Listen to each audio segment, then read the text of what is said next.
Students, अस्सलाम वालेकुम। Welcome to all of you. जैसा कि आप स्क्रीन पर मुलाहिज़ा कर रहे हैं, play number 3 the oyster and the Perl.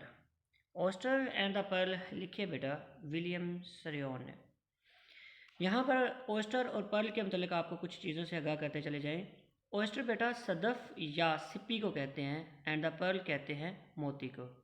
यहाँ पर बेटा आप स्क्रीन पर मुलाहिज़ा कर रहे होंगे, आपको सदफ़ यानी कि सिप्पी भी नज़र आ रही होगी और साथ ही साथ आपको मोती भी नज़र आ रहा होगा।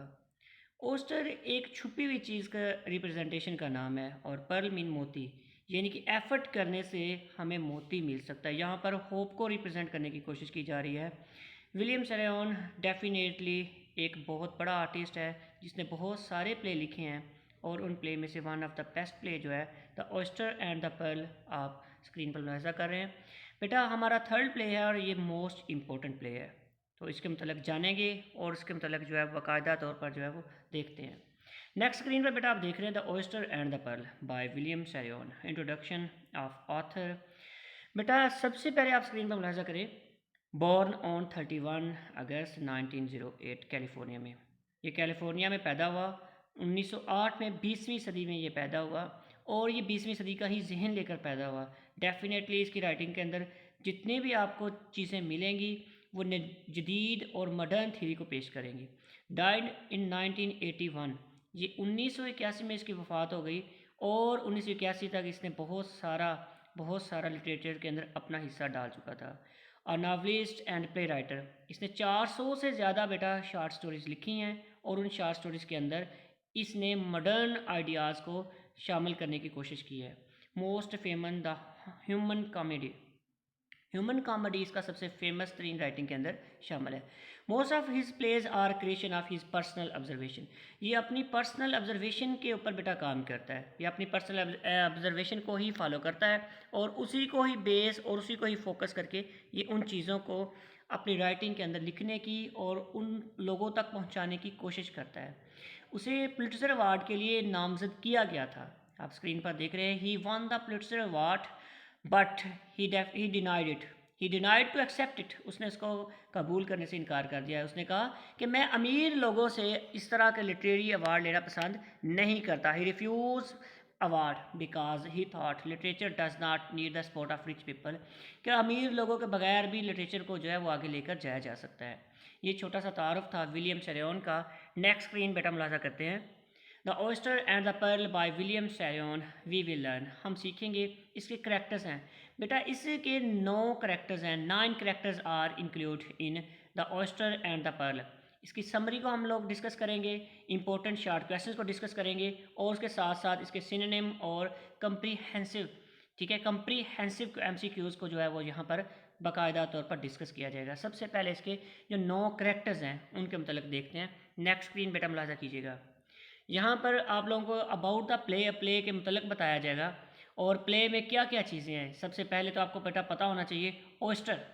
ओस्टर मीन्स शेल फिश, आपको नज़र आ रहा होगा। ओस्टर को उर्दू में सदफ कहते हैं, सिप्पी भी कहते हैं, ईटन अलाइव, ये ज़िंदा ही खाई जाती है, ठीक है। ये एक ऐसा जानवर है जिसको ज़िंदा ही खाया जाता है। पर्ल मोती को कहते हैं। तो यहाँ पर पर्ल मोती, प्रीशियस स्टोन, होप उम्मीद, यानी कि अगर आप किसी चीज़ के लिए एफर्ट करते हैं तो आपको वहाँ पर यकीन और उम्मीद का साथ जो है वो दिया जाना चाहिए। अ लॉट ऑफ सिम्बोलिज्म, यहाँ पर जैसा कि आपको पर्ल और ओस्टर से ही नज़र आ रहा है कि यहाँ पर उन लोगों को रिप्रेजेंट किया जा रहा है जो कि अंदर ही अंदर से परेशानियों में खाए जा रहे हैं, लेकिन वहाँ पर उनको होप, यकीन, उम्मीद और बहुत सारी कामयाबियों की नवीद दी जा रही है।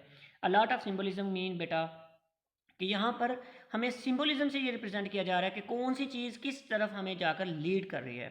स्ट्रगल फॉर लाइफ, लाइफ के लिए एक स्ट्रगल है। आप प्ले के अंदर देखेंगे बाकायदा तौर पर कि स्ट्रगल कैसे कैसे एक गरीब आदमी लाइफ के लिए स्ट्रगल कर रहा है, कैसे छोटे छोटे बच्चे जो हैं वो मेहनत करके अपने घर में पीस, अमन, सुकून और जो है वो वहाँ पर खुशियाँ लेके आना चाहते हैं। यहाँ पर इसका जो मेन थीम है इस प्ले का, जो कि इसके हजाम और उसका मेन जो करेक्टर है हैरी के थ्रू बेटा रिप्रेजेंट किया जाएगा, वो है टेक इट इजी, कि हर चीज़ को इजी रहो एंड रिलैक्स्ड और अपने आप को पुरसकून रखो। दुनिया की मुश्किलात के अंदर, दुनिया की परेशानियों के अंदर, दुनिया की इन सारी सफरिंग्स के अंदर अगर कोई इंसान इस माटो पर अमल करता है, टेक इट इजी, कि इजी रहो एंड बी रिलैक्स्ड, और हमेशा हमेशा पुरसकून रहो, तो ये इसके ऊपर मुकम्मल तौर पर आपको फॉलो करता हुआ नज़र आएगा। ऑर्डनरी करैक्टर है बेटा, इस प्ले के अंदर कोई ख़ास करैक्टर नहीं है, आपको ऑर्डनरी करैक्टर मिलेंगे एक आम लाइफ के। अगर ऑर्डनरी कह रहा हूँ तो उसके साथ साथ आप इसको समझ लें जैसे रियल लाइफ के रियल करैक्टर हैं, जिनके अंदर जो है वो खुद राइटर अपनी राइटिंग के ज़रिए जान डालने की कोशिश करेगा, रियल लाइफ को एक्सपोज करने की कोशिश करेगा। प्लाट इसका बिल्कुल ऑर्डिनरी सा प्लाट है जिसमें आम लाइफ को रिप्रेजेंट किया जा रहा है, लेकिन बेटा यहाँ पर उसका थीम बहुत ज़बरदस्त है। इसका थीम है टेक इट ईजी, कि हर चीज़ को आसानी से लो, ईजीली लो, एंड बी रिलैक्स, और ज़िंदगी को इंजॉय करो। इन ज़िंदगी को अपने लिए बर्डनाइज ना करो, ज़िंदगी को अपने लिए मुश्किलात का घेराव मत बनाओ। इसके जो 9 करैक्टर्स हैं, फेमस करैक्टर्स, उनमें नंबर 1 पर हैरी वैन डोसन। आपको डोसन का करैक्टर नज़र आ रहा होगा। डोसन बेटा यहाँ पर एक बार्बर है जिसकी एक शॉप है। इसने शॉप किसी से बाकायदा ख़रीदी थी और इसने शायद $75 में ये ख़रीदी थी। क्ले लैरबी एक बॉय है जो कि स्टार्ट पर वैन डोसन के बेटा हैरी वैन डोसन के बाल काट रहा है। वो हजाम बनना चाहता है लेकिन वो समझता है कि वो हजाम नहीं बन सकेगा। वो सैटरडे बॉय के तौर पर काम करता है, और यहाँ पर सैटरडे बॉय आपको बाकायदा प्ले के अंदर, बाकायदा इस नावल के अंदर प्ले नंबर 3 के अंदर आपको नज़र आएगा। क्ले लैरबी का बेटा यहाँ पर बड़ा इंपॉर्टेंट रोल है। क्ले लैरबी असल में एक बेटा है जो कि एक गरीब फैमिली में है, ठीक है। इसके बाप, सॉरी बेटा क्ले लैरबी कह रहा हूँ, क्ले लैरबी का ये जो है ना, यहाँ पर इसके अंदर एक इम्पोर्टेंट करैक्टर है। वो करैक्टर क्या है कि इसका बाप जो है क्लार्क लैरबी, ठीक है, वो अपने घर से लड़ कर कहीं चला गया है, तो क्ले लैरबी उसको यानी कि घर में वापस लाने के लिए एफ़र्ट्स करता है, और इन्हीं एफ़र्ट्स को आखिर पर फ्रूट मिलता है, और उसी फ्रूट को पर्ल के नाम से तशबीह दी जा रही है। तो सभी बच्चे समझिएगा बात को कि क्ले लैरबी ही यहाँ पर वो पर्ल है, वो मोती है जो यहाँ पर चीज़ों को एक्सपोज करता हुआ नज़र आएगा, ठीक है।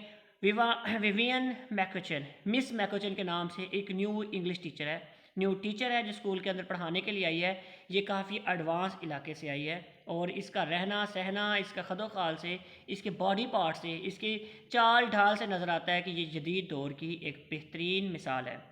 मैन यहाँ पर एक इंसान है जिसको नाम तो बेटा कोई नहीं दिया गया, एक राइटर, एक मुसन्नफ़ के नाम से इसको जगह जगह प्ले के अंदर बाकायदा एक्सपोज किया जाएगा। रुखसाना लैरबी क्ले की सिस्टर है, और ये भी क्ले के साथ जो है वो पकड़ने के लिए जाती है और उसकी दुकान तक वापस आती है, बार्बर की दुकान पर, जो कि हैरी वैन डोसन है। यहाँ पर नेक्स्ट जो करैक्टर है वो है ग्रीले। क्लेस पाल है कि क्लेस के साथ इसका गहरा ताल्लुक है। जज एप्लीकार्ट एक पर्सन का नाम है जो सिर्फ़ और सिर्फ एक मौका पर कुछ जानवरों को जज करता है। उसी की वजह से इसको इसका ऑर्डनरी नाम जज एप्लीकार्ट के नाम से बाकायदा जो है वो जो है राइटिंग के अंदर आपको लिखा हुआ नज़र आएगा। जज एप्लीकार्ट बाकायदा कोई जज नहीं है, ये एक फ़ेक नाम है, और यहाँ पर उसको सिर्फ़ और सिर्फ जानवरों को जज करने की वजह से उसका नाम जज एप्लीकार्ट के नाम से उसको पुकारा जा रहा है। वोजिक बेटा एक वाच रिपेयर है, वो अक्सर चीज़ों को रिपेयर करता है, बारीक चीज़ों को ओपन करने के लिए वो माहिर समझा जाता है। तो यहाँ पर वोजिक का करैक्टर जो है वो भी इसी फार्म में आएगा। वोजिक से ये उम्मीद की जाएगी कि वो किसी सिप्पी को ओपन करेगा और उसके अंदर का जो मोती है उसको बाकायदा तौर पर वो पहचान कर हमें बताएगा कि मोती असल है या कैसा है, या इसके अंदर क्या चीज़ है। ये वो नौ करैक्टर हैं बेटा जो कि बार बार आपको जो है प्ले के अंदर बार बार मिलेंगे। इनमें main character definitely Harry Van Dusen का ही है। नेक्स्ट पेज पर मुलाहिजा कीजिएगा। अब समरी आ गई बेटा, ये सारी की सारी summary okay by the sea town का नाम है ओके बाय द सी। जब भी आपने टाउन का नाम लिखना होगा तो आप इसी तरह लिखेंगे ओके बाय द सी। ये कैलिफोर्निया का टाउन है जहाँ पर जो लोग हैं वो काफ़ी गरीब ज़िंदगी गुजार रहे हैं, पुअर पीपल, गरीब लोग हैं। 909 पॉपुलेशन, उसके आबादी तकरीबन 1000 के करीब लोगों पर मुश्तमिल है, ठीक है। इनकी ज़िंदगी किस तरह की है, ये गरीब ज़िंदगी गुजार रहे हैं, ये परेशानी की ज़िंदगी गुजार रहे हैं, और इनकी ज़िंदगी में काफ़ी मसाइल हैं बेटा। अच्छा, अब यहाँ पर जो प्ले बाकायदा स्टार्ट होता है वो हैरी की दुकान से स्टार्ट होता है। हैरी एक हुज्जाम है जो कि पुराने तर्ज की दुकान डाल के बैठा हुआ है। उसने वो दुकान बाकायदा किसी से ख़रीदी थी। अच्छा, उसने जिससे दुकान ख़रीदी थी उसको उसने $75 दिए थे, और उसी ने उसके बाल काट कर, उसको फ्री में बाल काट कर उसको दुकान जो है वो दे दी थी। उसके बाद से बाकायदा हैरी काफ़ी साल से इस दुकान को रन कर रहा है, उसको चला रहा है। क्ले उसके बाल काटता है। Clay is giving hair cut to Harry, वो बाल काटता है। He thinks he can not be a barber, वो समझता है कि वो एक बार्बर नहीं बन सकता, क्योंकि वो बार्बर बनना चाहता है लेकिन उसके अंदर वो खूबियाँ नहीं हैं कोई जो एक अच्छे हजाम के अंदर होती हैं। Harry says but you can please the people by writing a book. Harry उसको समझाता है कि अगर तुम अच्छे बार्बर नहीं बन सकते लेकिन तुम एक अच्छे राइटर बन सकते हो, तुम एक अच्छे मुसन्नफ़ बन सकते हो, तुम लोगों को किताब लिखकर खुश कर सकते हो। यही उसकी सिम्फनी है, यही उसका रिदम है, यही उसकी फ़िलासफ़ी है। हैरी जगह जगह पर लोगों को अच्छी एडवाइस करता हुआ नज़र आएगा और ये माशरे की खूबसूरती है और यही विलियम शैरियन का मेन पॉइंट है। वो यही कहता हुआ बार बार नज़र आता है कि टेक इट ईज़ी, कि चीज़ों को ईज़ी ले। जैसे वो ख़ुद ज़िंदगी को बिल्कुल ईज़ी लेता है, इसी तरह वो लोगों से भी यही एक्सपेक्टेशन रखता है कि ज़िंदगी को ईज़ी ले एंड बी रिलैक्स्ड और हमेशा पुरसकून है। Clay is worry for his father, clay अपने बाप के लिए बहुत ज़्यादा परेशान है। हु हैड लेफ्ट हाउस, जिसने घर छोड़ दिया है, अ मंथ अगो, एक माह पहले, after the quarrelling his mother, वो अपनी बीवी के साथ झगड़ा करके उस घर को छोड़कर चला गया बेटा।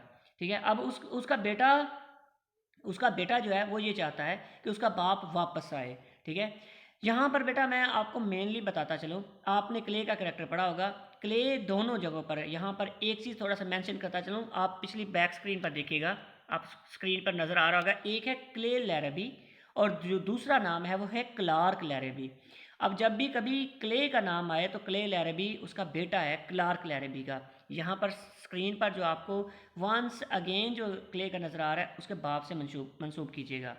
Clay wants to go to the sea, वो चाहता है उसका बेटा कि वो जाए समंदर पर, टू कलेक्ट थिंग्स, और वहाँ पर वो चीज़ों को इकट्ठा करे, सो डैट, इस तरीके से ही मे गेट मनी, वो रकम हासिल कर सकता है, वो पैसे कमा सकता है।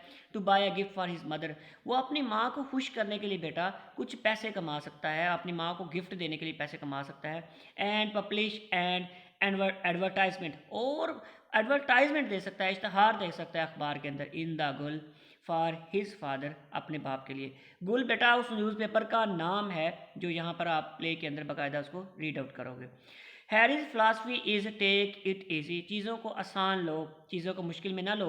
एंड बी रिलैक्स्ड, और हमेशा पुरसकून रहो, हमेशा जो है वो इज़्ज़त की ज़िंदगी, सुकून की ज़िंदगी, अमन की ज़िंदगी गुजारो।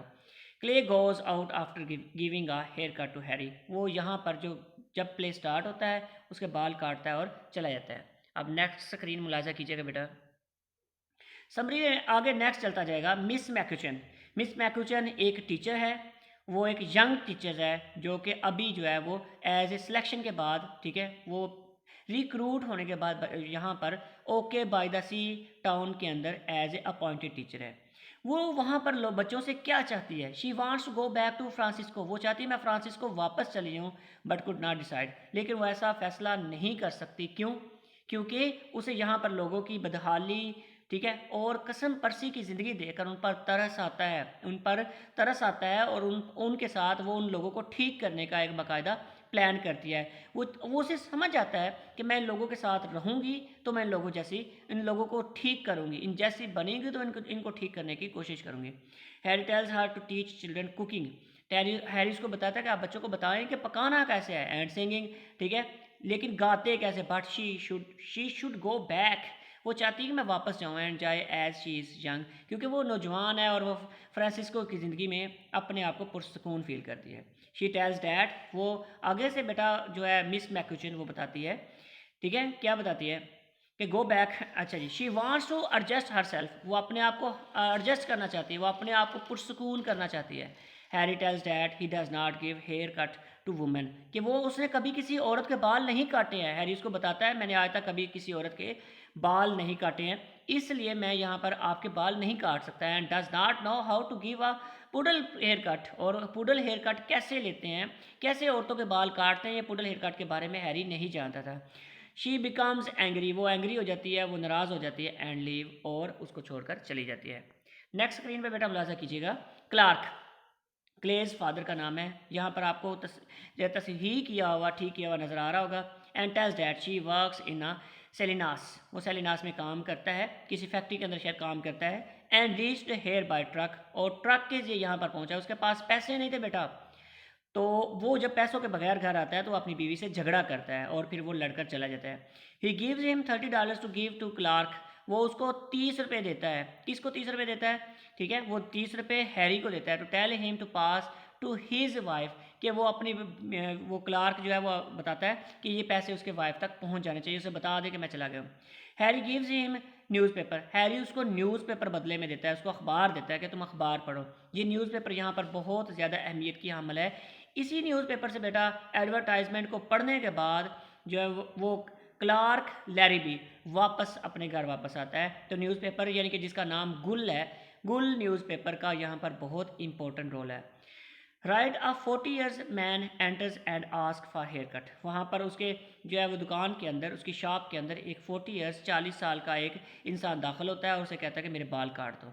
Miss McCutcheon enters with a 3 leg chair. वो 3 लेग चेयर के साथ वहाँ पर एंटर होती है। वो 3 लेग चेयर क्यों इस्तेमाल करती है, ये इसका बहुत अहम रोल है बेटा, इसका बहुत अहम किरदार है।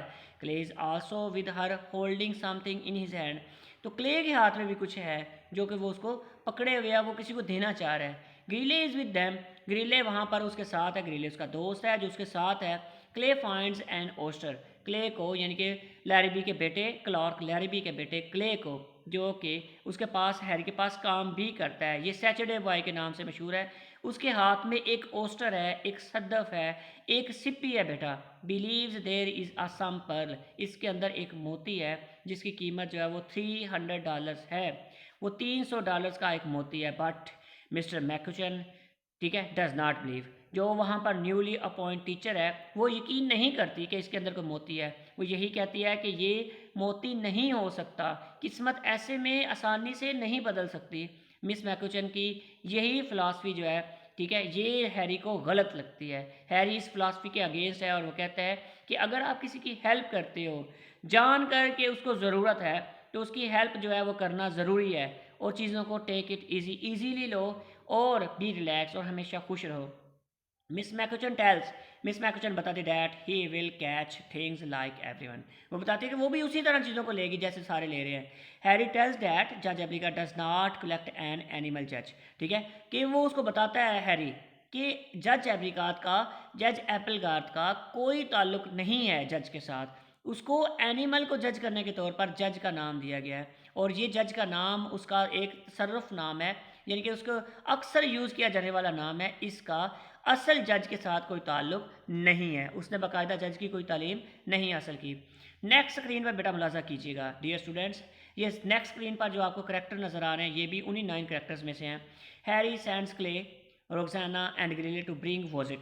यहाँ पर वोजिक का करैक्टर मैंने आपको पहले स्टार्ट में बताया था, एक सुनियार है, एक घड़ी को रिपेयर करने वाला है जो कि बारीक बारीक चीज़ों का काम करता है। तो सभी ये समझते हैं कि वोजिक एक अच्छा रिपेयर मास्टर है, रिपेयरिंग मास्टर है जो कि चीज़ों को ओपन कर सकता है। तो उसको बुलाते हैं ताकि उसको बुलाया जाए और जो है ना इसकी जो है ना पर्ल की कीमत अदा की जाए, इसकी पर्ल की कीमत लगाई जाए कि कितनी कीमत बनती है। Miss McCutcheon tells Harry to let children face the reality. Miss McCutcheon बार बार हैरी से ये डिमांड करती है कि बच्चों को इसकी हकीकत बता दी जाए, बच्चों को बता दिया जाए कि इस पर्ल के अंदर, इस ओस्टर के अंदर कोई पर्ल नहीं मौजूद है, इस ओस्टर के अंदर कुछ भी नहीं है, लेकिन there is no pearl and he should not tell a lie. और वो झूठ नहीं बोलना चाहती, उसे झूठ नहीं बोलना चाहिए। हैरी टेल्स अगर, ठीक है, हैरी उस लड़की को बताता है डैट पीपल आर पोअर, कि लोग गरीब हैं, and keep a small garden a few hands. लोगों के पास एक छोटा सा बाग है और उस बाग के अंदर थोड़ी सी मुर्गियाँ हैं। ठीक है, अगर वो थोड़ी सी मुर्गियों के साथ गुजारा कर रहे हैं तो लोगों की खुशियाँ थोड़ी सी हकीकत बताकर लोगों की खुशियाँ मत छीनो, लोगों को इस तरह डिस्टर्ब मत करो कि लोगों के पास अगर आसानी से खुशियाँ मिल रही हैं तो उनको खुशियाँ मिलने दो।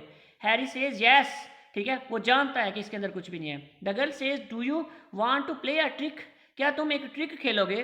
क्या तुम उस ट्रिक के साथ जो है बाकायदा तौर पर जो है वो बच्चों को खुश करने की कोशिश करोगे जो उनके पास नहीं भी है? तो क्या तुम इस तरह से बच्चों को खुश करने की कोशिश करोगे? तो आगे से हैरी जवाब देता है, हैरी सेज यस, हाँ मैं बच्चों के साथ ट्रिक खेलूंगा, मैं बच्चों को ट्रिक से बच्चों को महसूस करने की कोशिश करूंगा। The girl says then you should play a trick for every poor child. क्या तुम हर गरीब बच्चे के साथ यही ट्रिक खेलोगे? आफ्टर अदर टाउन्स, क्या दूसरे कस्बे के लोगों के साथ, दूसरे कस्बे के बच्चों के साथ भी यही ट्रिक खेलोगे? तो आगे से हैरी जवाब देता है, the writer stands up without having hair cut. ठीक है, यहाँ पर बेटा मैं आपको बताता चलूँ कि वो यहाँ पर मिस मैकुचन का करैक्टर बड़ा अहमियत का अमल है। वो यहाँ पर एक बात को क्लियरली बताना चाह रही है कि ये ट्रिक हर जगह पर काम नहीं कर सकता, but philosophy of William Saroyan जो इसका राइटर है बेटा, the oyster and the pearl का जो राइटर है विलियम सैरियन, उसकी फ़िलासफ़ी ये है कि अगर आप छोटे छोटे कामों से लोगों को खुशियाँ दे सकते हैं तो खुशियाँ दें। खुशियाँ बांटने से खुशियाँ बढ़ती हैं, क्योंकि वो एक ऑर्डनरी कैरेक्टर, एक ऑर्डनरी प्लाट के ऊपर लोगों के ऊपर वर्क करता है और लोगों से ये डिमांड करता है, लोगों से ये तवक्का करता है कि लोग मेरी बातों को समझेंगे और समझ कर आगे लेकर चलेंगे। नेक्स्ट बेटा। जी बेटा, यहाँ पर नेक्स्ट पेज भी आपको नजर आ रहा होगा। The writer stands up without having hair cut, give $1 to Harry and ask to look at the oyster. और वो ओस्टर को देखता है, वो सिपी को देखता है। नेक्स्ट बेटा, ये सारी समरी पिछली और अगली समरी को मिलाकर नेक्स्ट जो है वो पार्ट के अंदर अदा किया जाएगा। टेक केयर, अल्लाह हाफिज़।